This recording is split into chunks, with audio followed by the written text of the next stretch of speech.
अस्सलाम वालेकुम, this is Sarfaraz Khan. Online mathematics की क्लास में आप सबका वेलकम करते हैं। आज हम लोगों ने फ़र्स्ट ईयर की मैथ्स की बुक का एक्सरसाइज 1.1 के क्वेश्चंस करेंगे, जिसमें हमारे पास सबसे पहले क्वेश्चन नंबर 1 आ जाता है। चलिए उसको डिस्कस करते हैं। क्वेश्चन नंबर 1 में क्या पूछा गया है, कहता है which of the following have clear property with respect to addition and multiplication.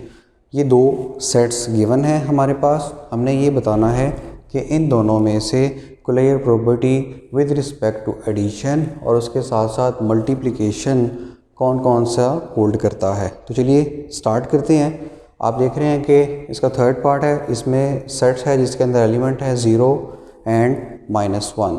तो अब हम इसको चेक करेंगे कि क्या ये सेट क्लियर प्रॉपर्टी होल्ड करता है कि नहीं करता। हमने दो तरीके से चेक करना है। पहला हमने एडिशन के लिहाज से चेक करना है, उसके बाद सेकंड पे हमने विद रिस्पेक्ट टू मल्टीप्लिकेशन भी चेक करना है। तो चलिए स्टार्ट करते हैं। इसका सेकंड पार्ट जिसमें आपके पास सेट है 0, दैट इज़ -1। आपने करना क्या है, सबसे पहले आप लोगों ने एक टेबल बनाना है। तो चलिए टेबल बनाते हैं। ये मैंने इस तरह से एक टेबल बनाया, इसमें एलिमेंट लिखे 0 और एक लिखा -1।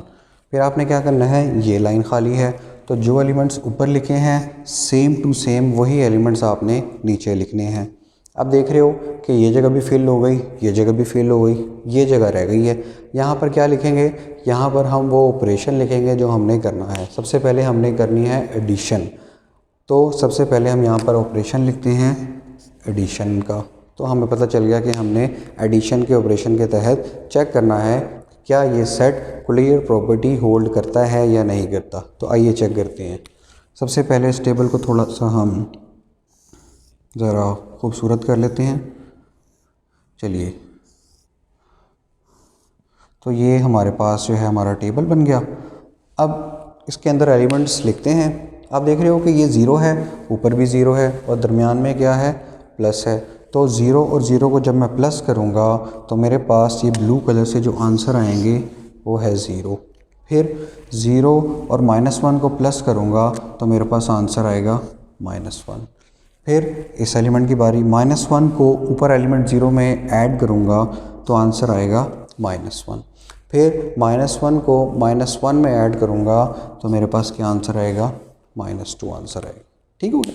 तो ये हमारा टेबल हो गया कंप्लीट। अब हम इस टेबल की मदद से ये बता सकते हैं कि क्या ये सेट क्लियर प्रॉपर्टी जो कि क्वेश्चन में पूछी गई है होल्ड करता है या नहीं करता। आपने क्या करना है कि ये जो मैंने ब्लू कलर से लिखे हैं ये मैंने इस टेबल को सॉल्व करके इसके आंसर लिखे हैं।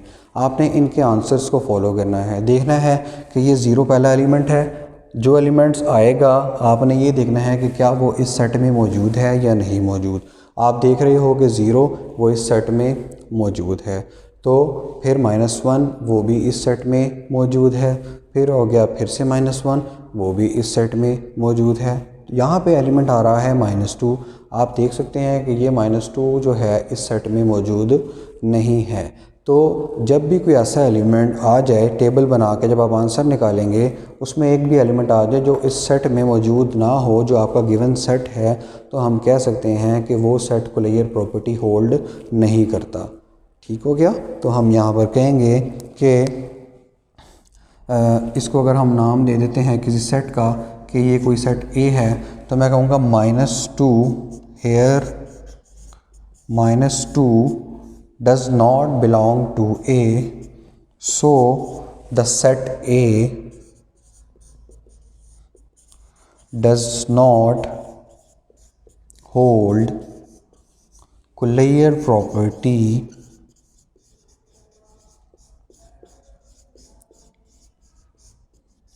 विद रिस्पेक्ट टू, कौन सा ऑपरेशन यूज़ करें, एडिशन का। यहाँ पे लिख दें विद रिस्पेक्ट टू एडिशन।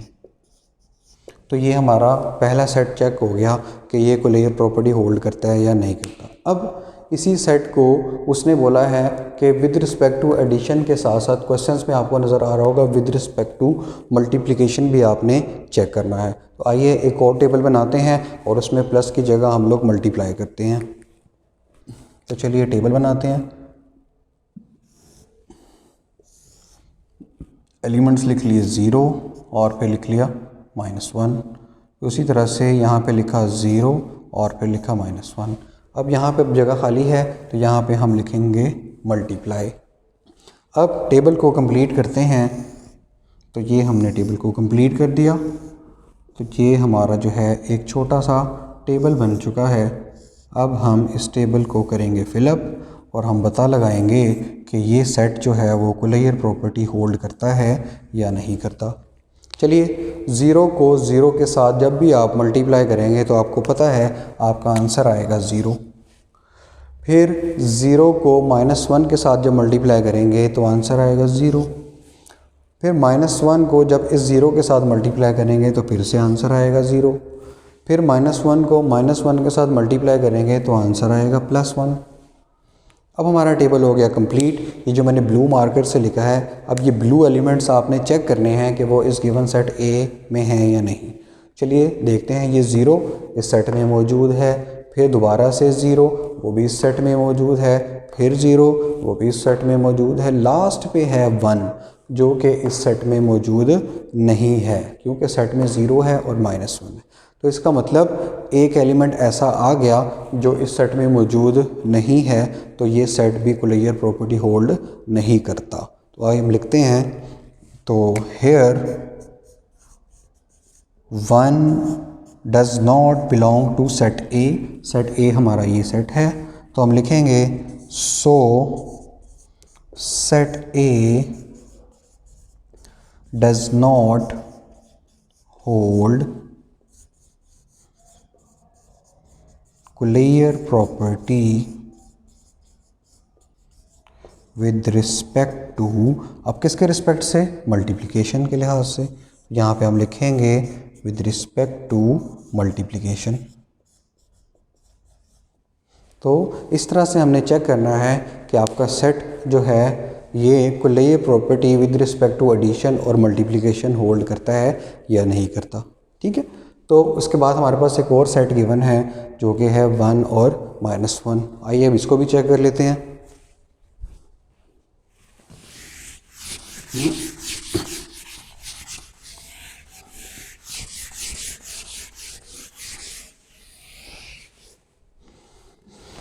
चलिए दूसरा सेट चेक करते हैं। हमारे पास है एक 1 और उसमें एलिमेंट है -1।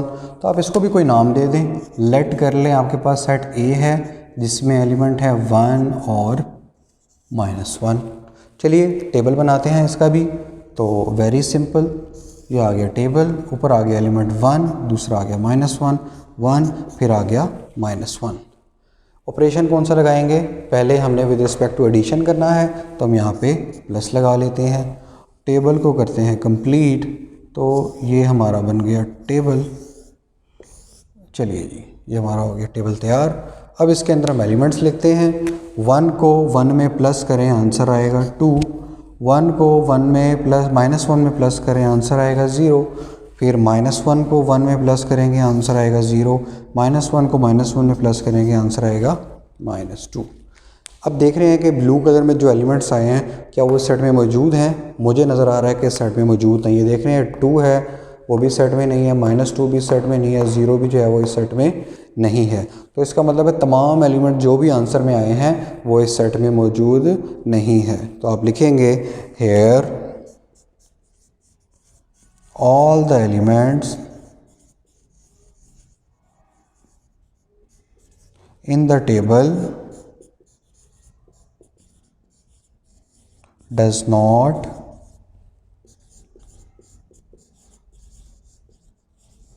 belong to set A। तो so A does not hold, ये आप अपनी वर्डिंग में भी लिख सकते हैं, कुलैयर प्रॉपर्टी।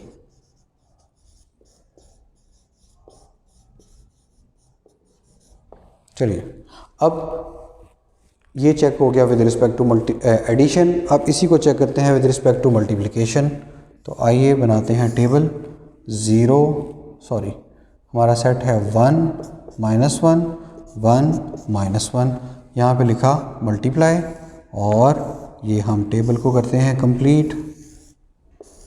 चलिए अब 1 को 1 के साथ मल्टीप्लाई करेंगे तो आंसर 1 आएगा, 1 को -1 से मल्टीप्लाई करेंगे तो आंसर -1 आएगा, फिर -1 को 1 से मल्टीप्लाई करेंगे तो -1 आएगा, -1 को -1 से मल्टीप्लाई करेंगे तो +1 आएगा।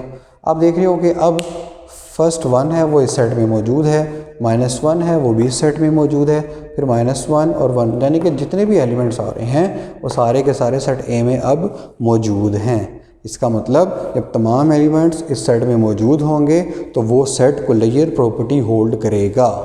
तो चलिए हम लिखते हैं ऑल द एलिमेंट्स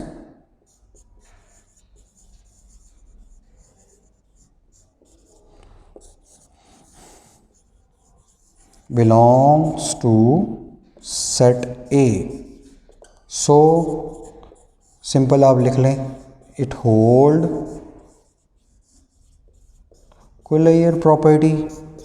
तो ये हमने इस तरह से कोलेयर प्रॉपर्टी को होल्ड करवा दिया। तो क्वेश्चन नंबर 1 हमारा होता है कंप्लीट। यही पूछा था कि कौन सा सेट जो है वो कोलेयर प्रॉपर्टी होल्ड करता है with respect to addition and multiplication. ठीक हो गया। तो अब हम चलते हैं अपने नेक्स्ट क्वेश्चन की तरफ। चलिए पहले हम इसको इरेज कर लेते हैं। क्वेश्चन नंबर 1 हुआ कंप्लीट।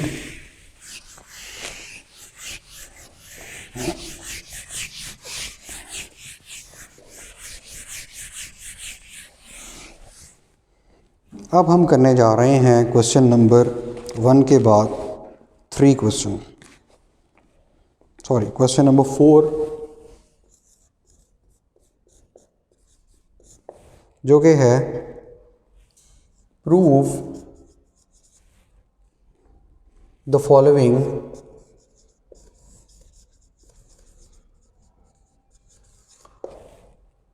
Rules of addition.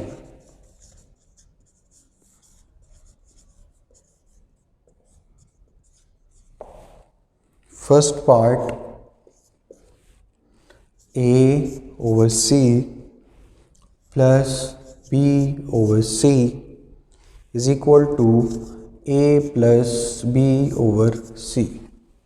इसके साथ इसका सेकंड पार्ट है वो भी यहाँ लिख लेते हैं A/B plus C/D is equal to AD plus BC/BD। ये इसके 2 पार्ट हैं इस क्वेश्चन के। तो 1 बाय 1 हम दोनों को सॉल्व करते हैं।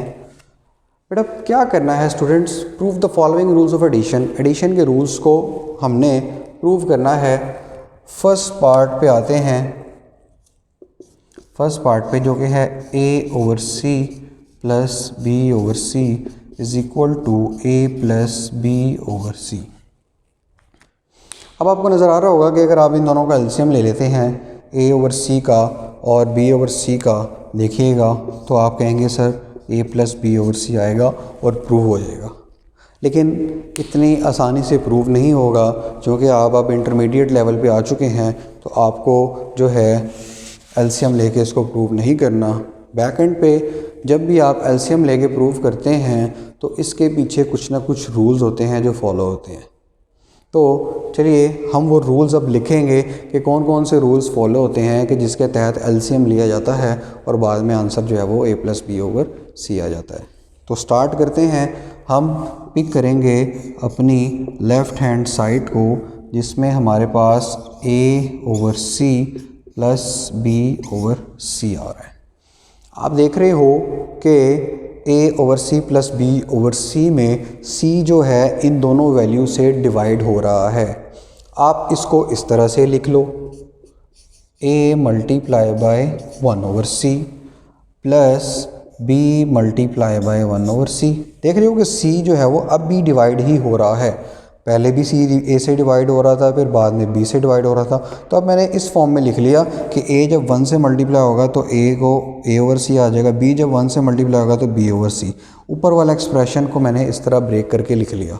अब बेटा जब आप इस एक्सप्रेशन को इस तरह से ब्रेक करके लिखते हो तो जो कि डिवीज़न फॉर्म में होता है, तो इसका एक नाम होता है जिसको हम लोग कहते हैं डिवीज़न लॉ। इसका क्या नाम होता है? Division law. कुछ लोग इसको रूल ऑफ फ्रैक्शन भी बोलते हैं, तो हम इसको डिवीज़न लॉ ही लिखते हैं। रूल ऑफ फ्रैक्शन भी लिखा जा सकता है, चूँकि ये फ्रैक्शन में है, ए सी से डिवाइड हो रहा है, बी सी से डिवाइड हो रहा है, तो फ्रैक्शन फॉर्म है तो लिखा जा सकता है, लेकिन मैं इसको डिवीज़न लॉ लिख रहा हूँ, तो आप भी इसको डिवीज़न लॉ लिख सकते हैं।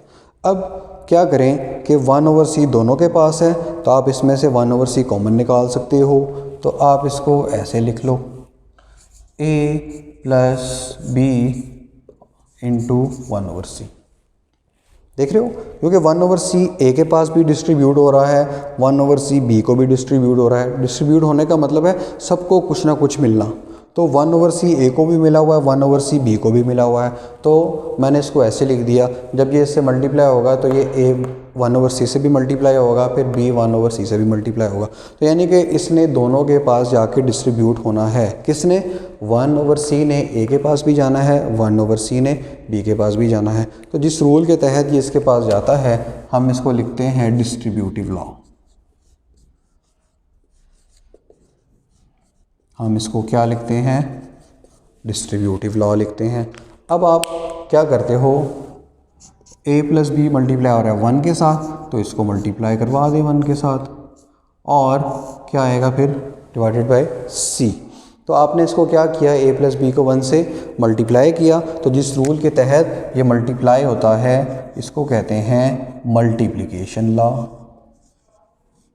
इसको क्या कहते हैं? Multiplication law. तो यही हमने प्रूव करना था कि a/c प्लस b/c इक्वल आए a प्लस b/c, जो कि हम प्रूव कर चुके हैं। ठीक हो गया।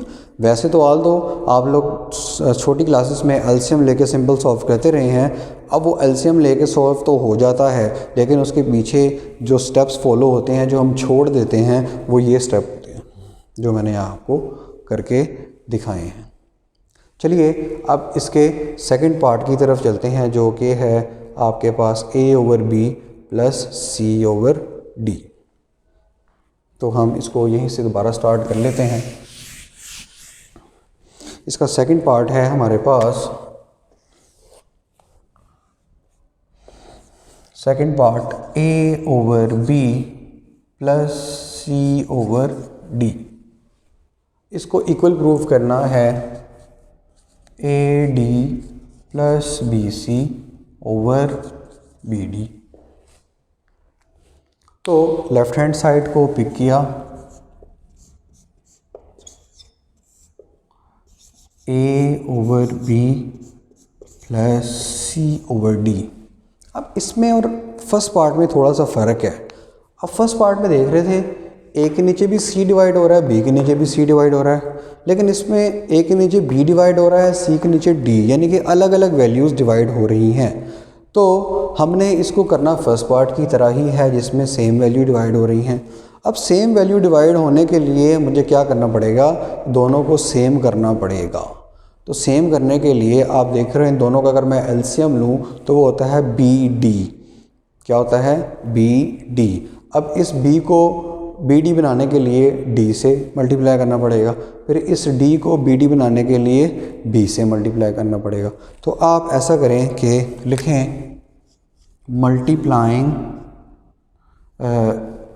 चलिए हम इसको ऐसे ही कर देते हैं, A/B, इसको मैं मल्टीप्लाई और डिवाइड करता हूँ D के साथ। तो जब ये B D से मल्टीप्लाई होगा तो ये BD बन जाएगा। प्लस करें, अब इसको किससे मल्टीप्लाई करेंगे? और डिवाइड B के साथ। क्यों करेंगे? ताकि दोनों का एलसीएम सेम हो जाए, यानी कि नीचे वाली वैल्यू दोनों की सेम हो जाए।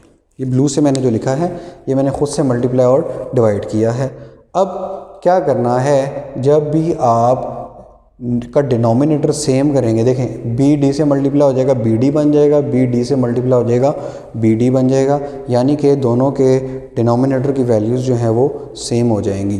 तो जब आप डिनोमिनेटर को सेम करने के लिए मल्टीप्लाई और डिवाइड करते हैं तो बेटा इसका भी एक नाम होता है, इसको कहते हैं गोल्डन रूल ऑफ फ्रैक्शन। क्या कहते हैं? Golden rule of fraction. ठीक हो गया। आपने जो जो स्टेप करना है उसका नाम भी उसके साथ मेंशन करना है। फिर अब ऐसा करते हैं कि इसको करते हैं मल्टीप्लाई। ए को डी से मल्टीप्लाई करेंगे तो ये आएगा ए डी, बी को डी से मल्टीप्लाई करेंगे तो ये आएगा बी डी, प्लस बी को सी से मल्टीप्लाई करेंगे ये आएगा बी सी, बी को डी से मल्टीप्लाई करेंगे तो ये आएगा बी डी। आपने सारे स्टेप्स में क्या किया है, जस्ट मल्टीप्लिकेशन की है। तो जिस रूल के तहत मल्टीप्लिकेशन होती है उसको हम कहते हैं मल्टीप्लिकेशन लॉ। उसको हम क्या कहते हैं, मल्टीप्लिकेशन लॉ कहते हैं। अब आप देख सकते हो कि ये बी डी और ये बी डी दोनों सेम हैं। तो जब दोनों सेम होती हैं तो हम क्या करते थे, डिवीज़न लॉ लगाते थे। आप देख रहे हो फर्स्ट पार्ट में, अब सेम वैल्यू है तो लिखो फर्स्ट मल्टीप्लाई बाय ऐसे नीचे वाली वैल्यूज़ को। तो इसको भी इसी तरह से ऐसे लिखें, A D multiply by 1/BD plus B C multiply by 1/BD। अब ये चूँकि डिवाइड हो रहे थे, अब जिस रूल के तहत मैंने इसको सेपरेट किया वो बेसिकली डिवीज़न लॉ होगा। कौन सा लॉ होगा, डिवीज़न लॉ होगा। यहाँ से ये हो गए सेपरेट। अब आपने क्या करना है, 1/BD 1/BD दोनों में सेम है, इसको एक साइड पे कर लें, A D plus B C, और इसके बाहर लिख लें 1/BD। अब आप देख रहे हो कि ये कॉमन निकाला इन अ सेंस, ये इससे भी मल्टीप्लाई होगा, इसके मल्टीप्लाई होगा, यानी कि ये दोनों के पास जाएगा। तो दोनों के पास जाएगा मतलब दोनों के पास डिस्ट्रीब्यूट होगा। जब दोनों के पास डिस्ट्रीब्यूट होगा जिस रूल के तहत, उसको आप लिखेंगे डिस्ट्रीब्यूटिव लॉ। उसको हम क्या लिखेंगे, डिस्ट्रीब्यूटिव लॉ लिखेंगे। अब A D plus B C 1 से मल्टीप्लाई होगा तो ये बन जाएगा A D plus B C over B D. तो यही हमने प्रूव करना था कि A D plus B C over B D के इक्वल। अब हमने फिर से मल्टीप्लाई किया तो आप आगे लिखेंगे मल्टीप्लिकेशन लॉ।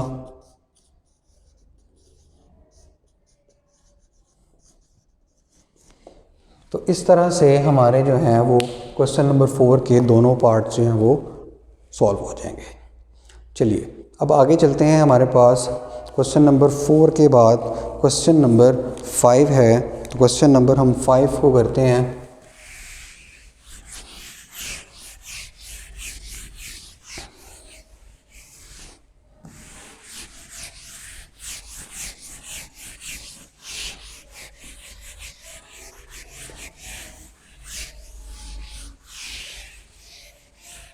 चलिए 5 क्वेश्चन है हमारे पास।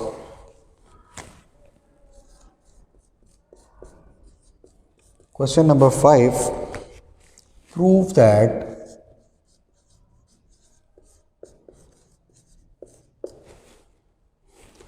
-7/12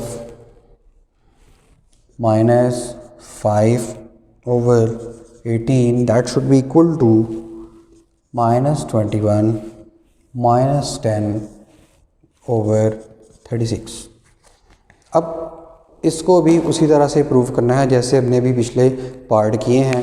पहले हम अल्फ़ाबेट्स के साथ काम कर रहे थे, ए बी सी डी। अब हमारे पास नंबर्स आ गए हैं तो लेफ़्ट हैंड साइड लेते हैं।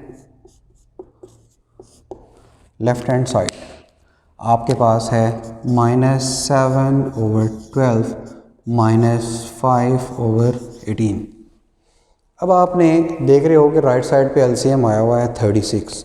तो आपने सबसे पहले ये जो नीचे वैल्यूज़ हैं इनको 36 में कन्वर्ट करना है ताकि दोनों के डिनोमिनेटर में वैल्यूज़ सेम आ जाएं। अब आप देख रहे हो कि 12 से 36 बनाने के लिए 12 को 3 के साथ मल्टीप्लाई करना पड़ेगा और 18 से 36 बनाने के लिए 18 को 2 से मल्टीप्लाई करवाना पड़ेगा।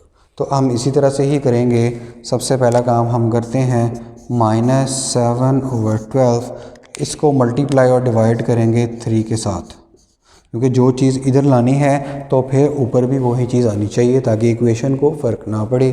फिर उसके बाद -5/18, इसको भी फिर मल्टीप्लाई। अब 18 को 36 बनाने के लिए हम लोग 2 से मल्टीप्लाई और डिवाइड करेंगे। अभी मैंने आपको पिछले पार्ट में बताया कि जब नीचे वाली वैल्यू सेम करने के लिए जो चीज़ मल्टीप्लाई और डिवाइड करते हैं उसको एक नाम होता है, उसका कहते हैं गोल्डन रूल ऑफ फ्रैक्शन। तो इसके आगे लिख लें आप गोल्डन रूल ऑफ फ्रैक्शन। चलिए ये आ गया गोल्डन रूल ऑफ फ्रैक्शन। अब हम क्या करेंगे, मल्टीप्लाई करते हैं। 7 को 3 से मल्टीप्लाई करेंगे 21, 12 को 3 से करेंगे 36, फिर 5 को 2 से करेंगे 10, 18 को 2 से करेंगे 36। तो हमने क्या किया, मल्टीप्लाई किया। तो आप यहाँ पे लिखेंगे मल्टीप्लिकेशन लॉ।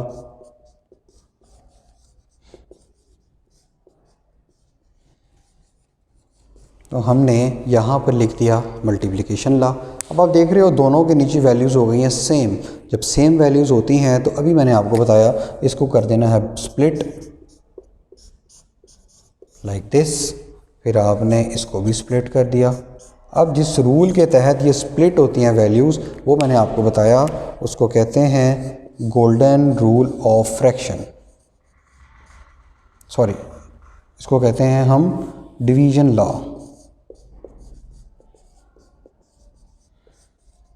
इसको हम कहेंगे डिवीज़न लॉ। अब क्या करना है, इन दोनों में से 1/36 को एक साइड पर ले जाना है। तो चलिए लेकर जाते हैं। ये आ जाएगा -21 -10 और इसके साथ आ गया 1/36। तो जिस रूल के तहत ये स्प्लिट हुआ, यानी कि ये दोनों के साथ से सेपरेट हो गया, तो आप इसको मल्टीप्लाई करेंगे तो ये इसके पास भी डिस्ट्रीब्यूट होगा, इसके पास भी डिस्ट्रीब्यूट होगा। तो इसलिए इसको कहेंगे डिस्ट्रीब्यूटिव लॉ। इसको क्या कहेंगे, डिस्ट्रीब्यूटिव लॉ कहेंगे। फिर क्या करना है, हमने ऊपर वाली वैल्यू को 1 से करना है मल्टीप्लाई। तो -21 -10 जब 1 से मल्टीप्लाई होंगे तो यही आ जाएगा और नीचे आ जाएगा 36। तो जिस हमने क्या किया, मल्टीप्लाई किया, तो यहाँ पर आप लिखेंगे मल्टीप्लिकेशन लॉ। क्या लिखेंगे, मल्टीप्लिकेशन लॉ। तो यही हमने प्रूव करना था कि ये आप -21 -10 और 36 का इक्वल आना चाहिए। सो आप लिख सकते हो left hand side is equal to right hand side. ठीक है, तो आज का हमारा लेक्चर होता है ख़त्म और एक्सरसाइज 1.1 होती है कंप्लीट। अगर किसी को सवालों से रिलेटेड, क्वेश्चन से रिलेटेड कोई भी प्रॉब्लम हो तो नीचे कमेंट्स सेक्शन में आप लोग क्वेश्चन पूछ सकते हैं और आपके क्वेश्चंस का बाकायदगी से आंसर भी किया जाएगा। Thank you so much, have a nice day, thank you.